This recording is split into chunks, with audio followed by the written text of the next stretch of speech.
boma ma Kisumu kuom thuolo machuok mabiro mbele ka biro ruenyo joma ne ong'eye gi kinde machon. Wadhi nyime kama jopith rech e kaunti ma Migori dwaro mondo piny owacho oketi okenge makare mar duoko piny nengo mag chiemb rech kaachiel kod neno ni nyithind rech bende oyudore ma oromo. Jojuma miwa mathoth. Kwan rech ma ipidho osebiro ka medre pacho kae kata bende midhieche mathoth pod thiro chenro mag pidho rech e piny Kenya.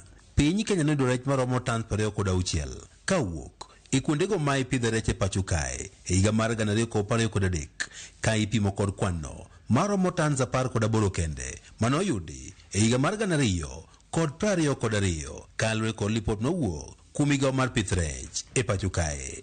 Kaunti ma Migori bende kwan rech mane ogole kuonde degni ma ipidho rech kata fish pond ne omedore nyaka kilogram 19,588 e higa mar 2023 ka migawo mar pith rech wacho ni kwane omedore. Kata bed ni kwan rech ma ipidho osedhi malo, jopith rech pod ywago nengo malo mag chiemb rech kaachiel kod mano mag nyithind rech.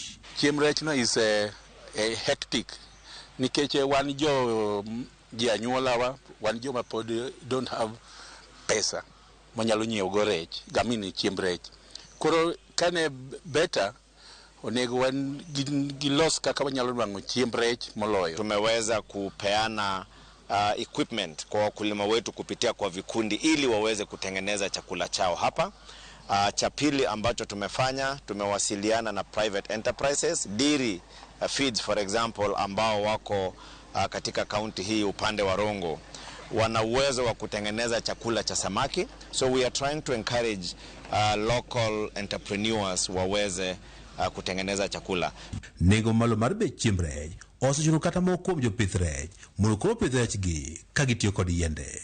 Challenge ma wan go maduong' en chiemb rech no, but an on a personal level asechako puonjora loso chiemb rech kian to achaka tiyo gi sama aquatic plants kaka Azolla mano neno cha mondo apidh go rech, koro punguza garama mar dhi nyiewo chiemb rech e duka. Currently the cost of fish feeds are high. For example, starter mash, a 25 kg bag goes for a minimum of 5,100.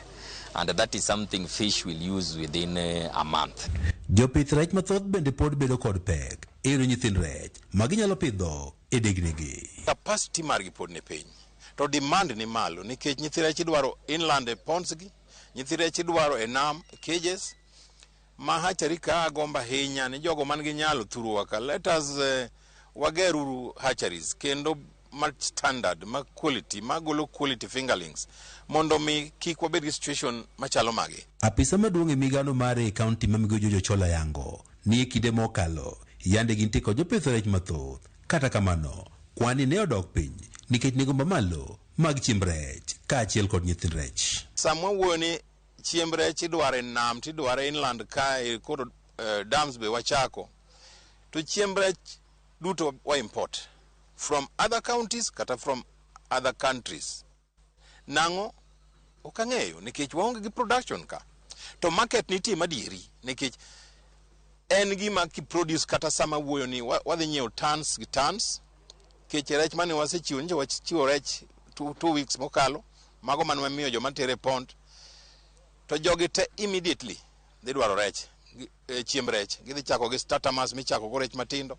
Kaunti ma Migori nyaka sani tire kod jopith rech maromo 1,300 ma bende dutogi nitie kod degni ma ipidho rech maromo 1,780.